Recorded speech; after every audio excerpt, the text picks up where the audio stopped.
This presentation will be given at the ACS Denver Meeting on March the 22nd, and it is regarding a vision we have to provide access to 1 million NMR spectra online.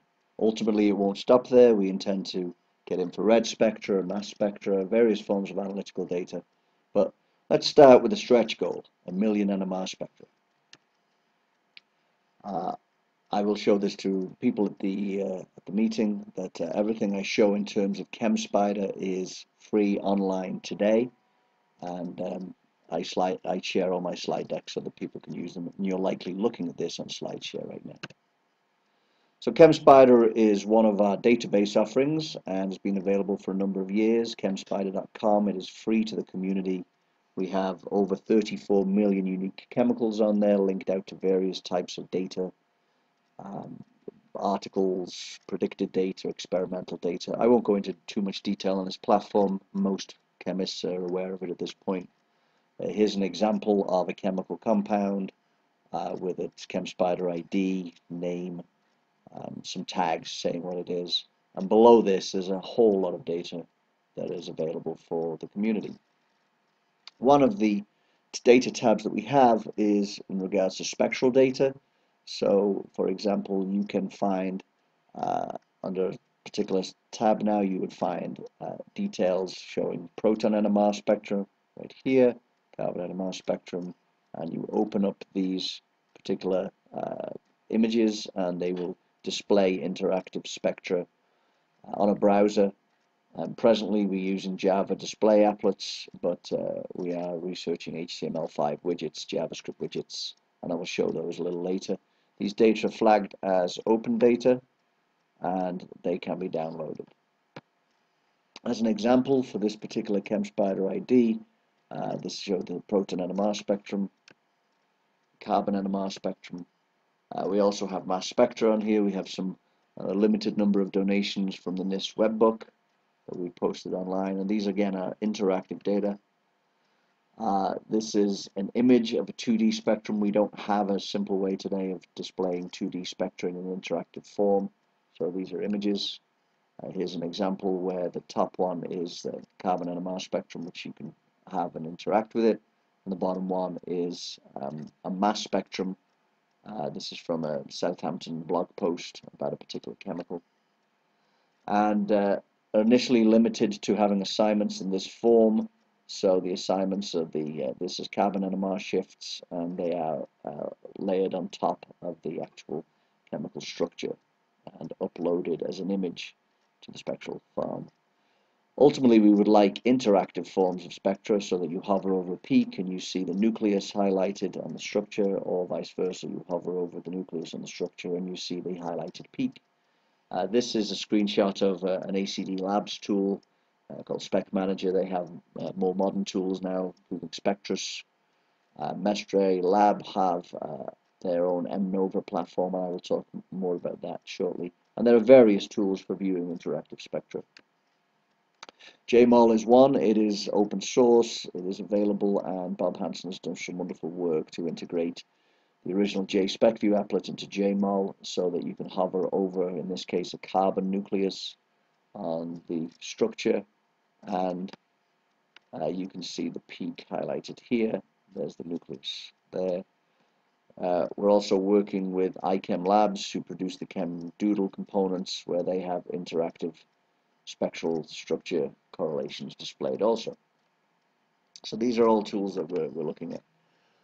In order to upload data to ChemSpider, the data needs to come in JCAM format or image format. The spectra are all available if you wish to browse them at this particular page, chemspider.com/spectra.aspx. Data are deposited on a fairly regular basis. We've got students depositing data, chemical vendors provide data.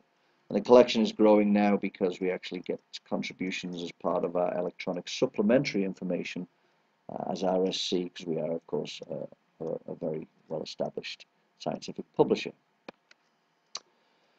And what we want is this. We want more and more of these spectra. This is an example of the JCamp interactive spectra. We don't want those images. Useful, but not ideal. So we would love to get you submitting your data to us, and they will remain associated with you. Here you can see submitted by myself, Anthony Williams, where it came from originally, and a link to what could be a blog post or an ELN, etc., etc. Many of these submissions do come from students. These submissions are both from University of Southampton in the lab of Professor Richard Whitby. One came in as a GIF file, which is an image file, and the top one came in as a JChem file. So 9,400 spectra and growing. This shows, this was from today when I looked. A couple of days ago, there were some files that came in associated with a publication, and they are provided to us via a submission portal, and then they get deposited. So that's one way, but we have 9,400 spectra, and ChemSpider's been online now for about 8 years. So at this rate, we're not going to really grow that data set very quickly. We'd love to. We'd love every chemist in the world to be donating a couple of spectra a day, and it would explode. But there are alternatives. So if we look into our publications, we find a lot of spectral data that is available to anybody who's reading the paper and reviewing the electronic supplementary info. As an example, this is typical. Here we see a reaction. We see the reactants on the left, the products on the right. We see the conditions under which the synthesis was done. We see the text describing the actual synthesis, and at the bottom here we see the actual spectral data. So we would love to see all of these chemical shifts, etc., put in as real data, but unfortunately this is how they are assembled by most people who write their publications. They put them in as a list of shifts, couplings, etc. So what we're looking at is whether or not we can extract those spectral data from certain sources. We have developed a proof of concept working with Daniel Lowe specifically from Next Move in the UK, in Cambridge. He's done work, he's previously developed ways to extract reactions directly from the USPTO patent collection, and we've worked with him to see whether or not it's possible for him to extract spectral data. So he's been working, he's extracted from 1976 to 2014 US patent collection, and he's been able to identify 975,000 proton spectra in text form now, 56,000 carbon spectra, an unknown set of unknown nuclei because they're not defined. It says NMR peak list, but there's no nucleus. We can make some assumptions. We will go back later and see whether or not the ranges of the shifts are between things like -2 ppm and maybe +15. If there are shifts and different shift range down to 60, 100 ppm, we can make some assumptions about carbon. Not always true because we're also pulling out here fluorine, phosphorus, boron, silicon, tin, selenium, nitrogen, and other types of spectra. So it's a lot of spectral data. We were able to extract 3.2 million spectra, and 1.1 million were associated with compounds. So we were able to find the chemical name that was associated with the spectral data. There are many spectra contained within tables. We have not yet done the work to associate spectra in tables with compound names. That work will be done in the next few weeks, and we would hope to report on this maybe at the ACS Boston meeting. So here's an example of finding the particular spectrum form for carbon, and this is useful for sure to say that this is associated with a particular chemical, but what would be more ideal are spectral figures. And what would be even more ideal is we could have a spectral figure with an associated structure and the assignments in an interactive format. But how do we convert text strings like this into spectral depictions? Ultimately, a chemist would prefer to compare two spectra as images than they would compare lists of shifts. So is there a way to do that?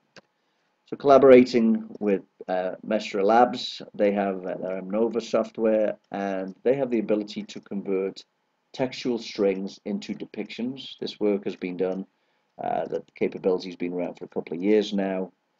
During the work that we're doing as proof of concept, they are certainly tweaking this, improving the depiction, I'm trying to develop error corrections, and I will talk about those shortly.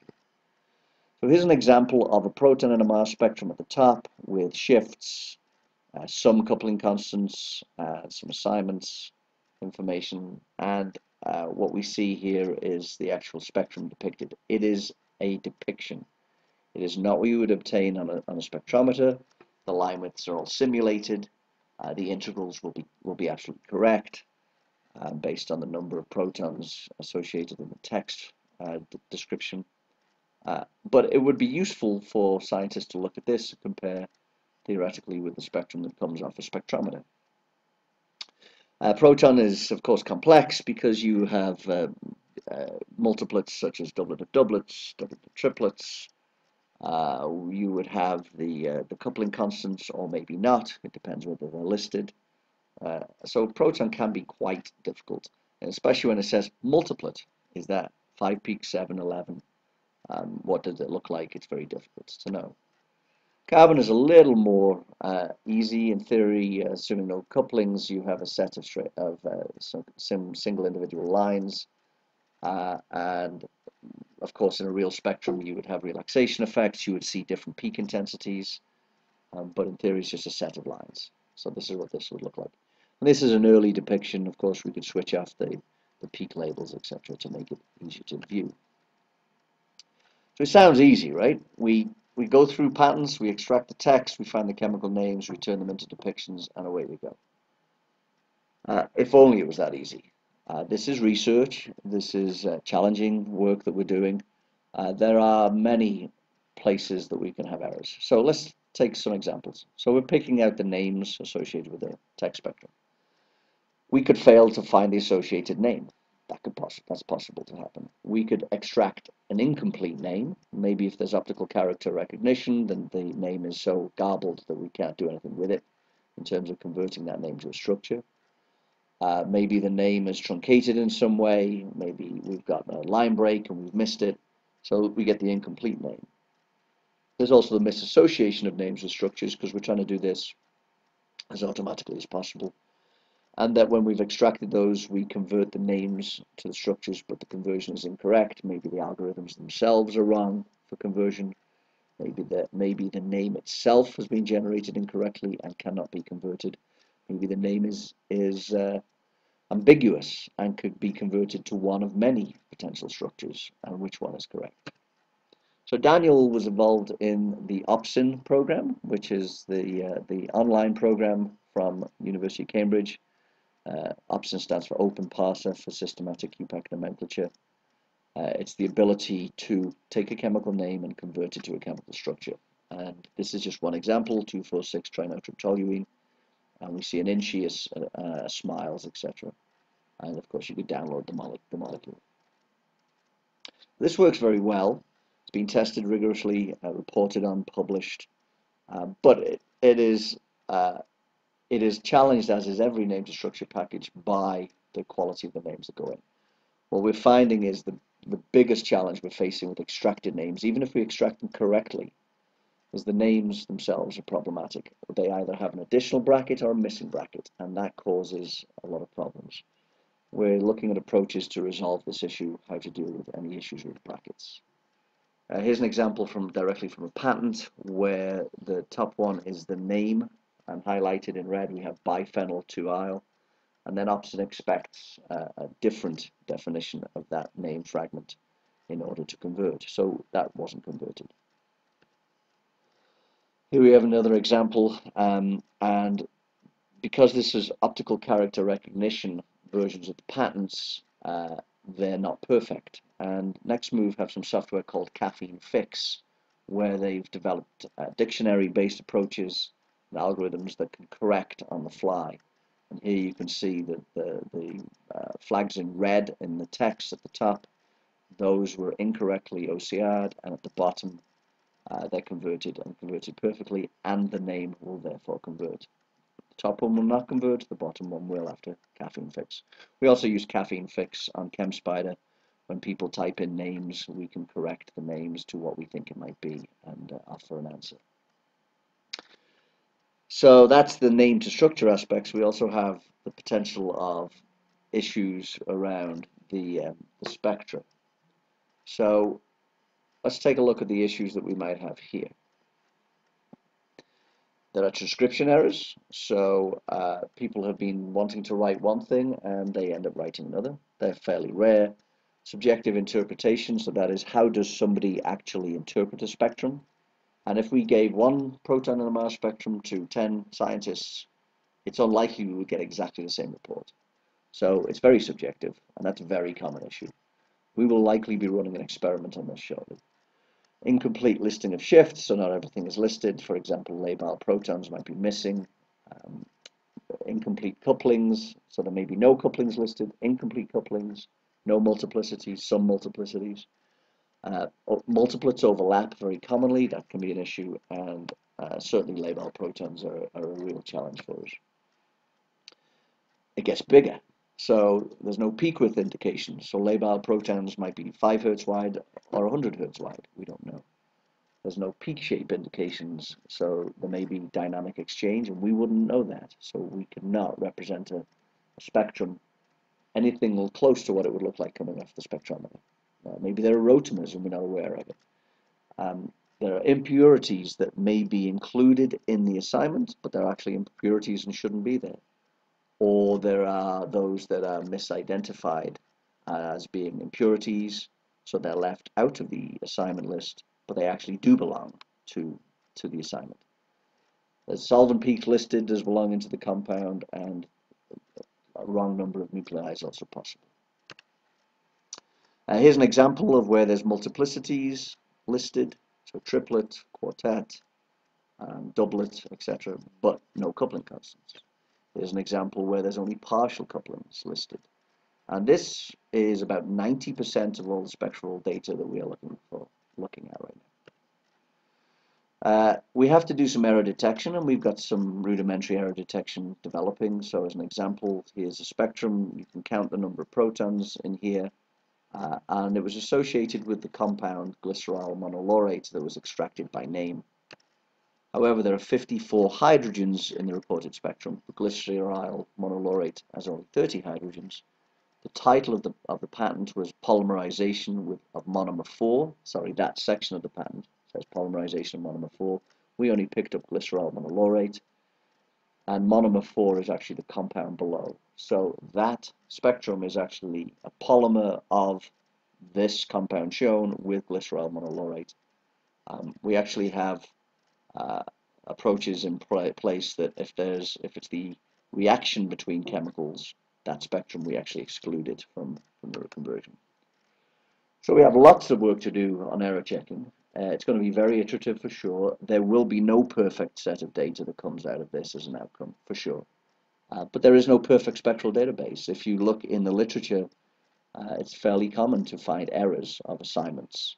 It's very common to have the structure that's been elucidated not be appropriate for the spectral data that's there. We've published on this previously.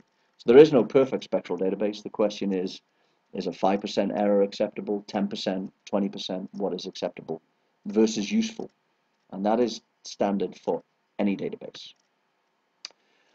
In parallel, we also have contained in our ASI lots of figures. So this is an example of a figure sitting inside one of our ASI files that you can download directly from our website as a PDF file. Certainly useful. There's the structure, there's the spectrum, absolutely useful. I don't see any assignments, probably be assigned elsewhere in the text.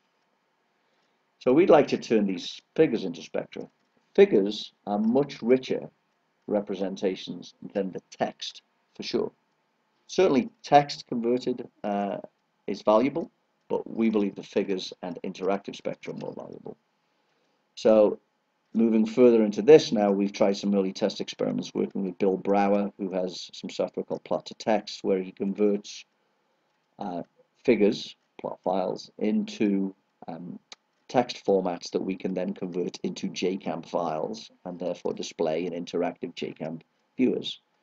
So the early tests that were done a while ago now, 74 supplementary data documents with over 3,000 pages,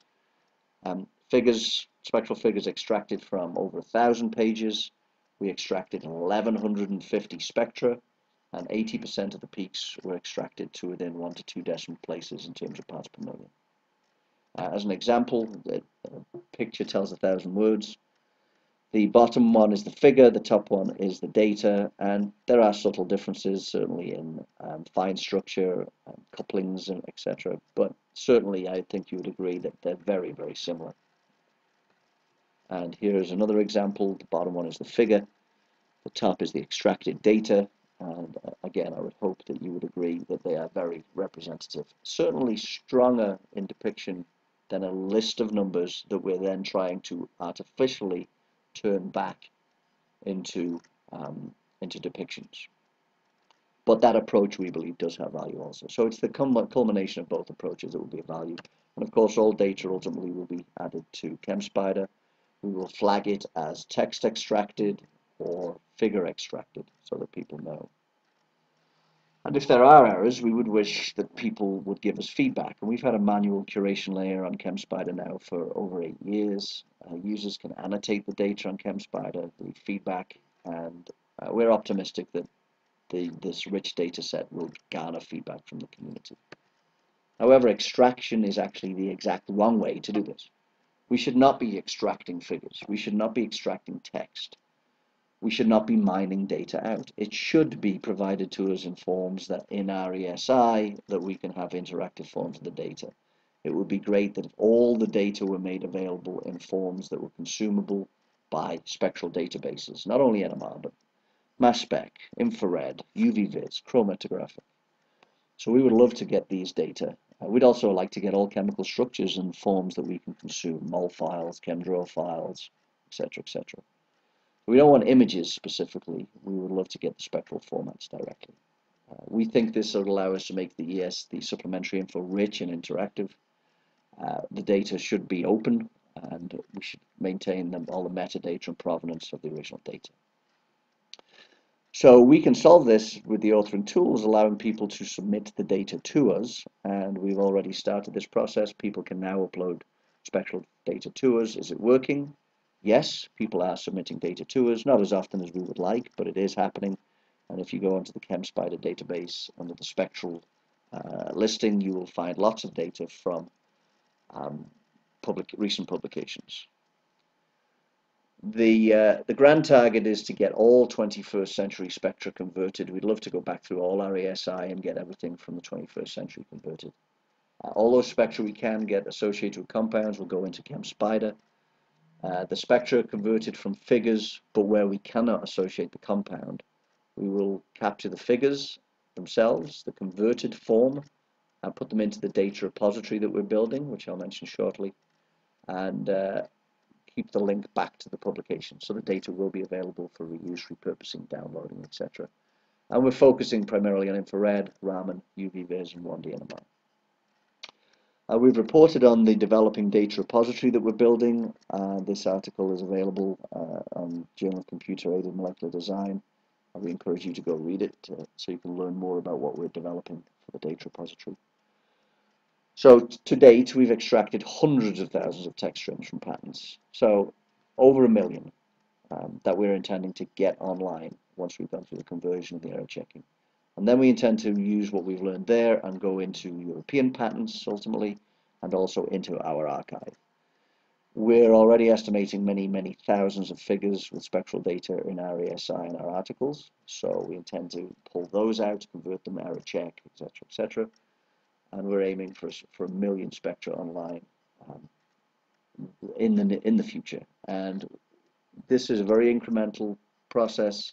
It is research. A firm deadline is difficult. However, today you can submit your data. You go buy a compound from Aldrich and you run it on your NMR spectrometer, run an infrared spectrum. You can submit it and share it with the community right now. And that benefits everybody. We also want to take similar approaches to extracting other properties. So we want to get property data out of patents and our publications, our ASI data, our archive. We're working right now on Google Patents, the US PTO collection. We're already extracted melting points, over 300,000 found. We're working with Eagle Tech Code to build prediction models, and those are looking very good. Extracting boiling points is feasible, work is progressed, but challenging because you actually have to have the pressure associated with that. And we also have well over 1 million reactions extracted, where we've got atom-atom mapping in the reactions, products to reactants, and linked back directly to the patent that we will build into the reaction aspect of the data repository. Once all this is done, tested, proven, then we will apply the algorithms to the RSC articles.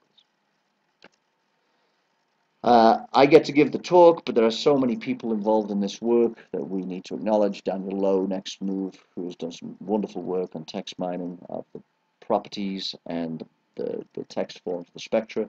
Carlos Cobra and Stan Sikora from Mestre Lab, who have given us great feedback on some of the errors that need to be looked for, some of the text mining that needs to be improved, and are working on the conversion of the text spectra to depictions. Very challenging process. Bill Brower for plot to text work that he's done converting the figures. Rudy Potenzone and Kevin Thiessen of late working with us to confirm how we can do spectral depictions, structure spectrum correlations. Bob Hansen and Bob Lancashire, JML, JSpecView, who have contributed a lot to the open source community, and of course my colleagues at RSC, Valery Kachenko and Alexei Chnishnov, who've worked hard on the ChemSpider learn chemistry aspects of spectral data over the past few years, and the data repository. And of course there are a lot of other team members that work on ChemSpider, but Valery and Alexei specifically focused on the spectral handling. Hopefully this has been of value, and as usual you can find these slides on SlideShare and contact me at the information below.